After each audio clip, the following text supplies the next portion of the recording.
দিল্লিতে অবস্থান করা সাবেক প্রধানমন্ত্রী শেখ হাসিনার মোবাইল ফোন ব্যবহার বা বিবৃতি দেওয়া ভালোভাবে দেখছে না অন্তর্বর্তী সরকার।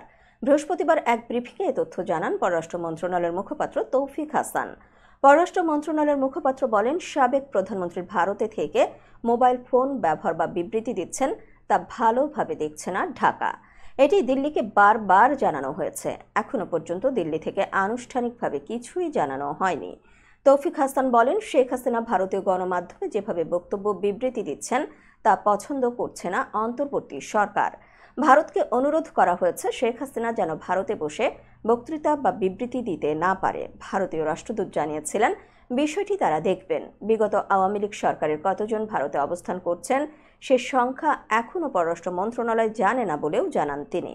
গত 5 আগস্ট ছাত্র জনতার তীব্র গণ আন্দোলনের মুখে প্রধানমন্ত্রীর পদ থেকে পদত্যাগ করে দেশ ছাড়েন শেখ হাসিনা। তিনি বর্তমানে দিল্লিতে অবস্থান করছেন। সরকার ক্ষমতাচ্যুত হওয়ার পর শেখ হাসিনার নামে দেশের বিভিন্ন স্থানে শতাধিক হত্যা মামলা হয়েছে।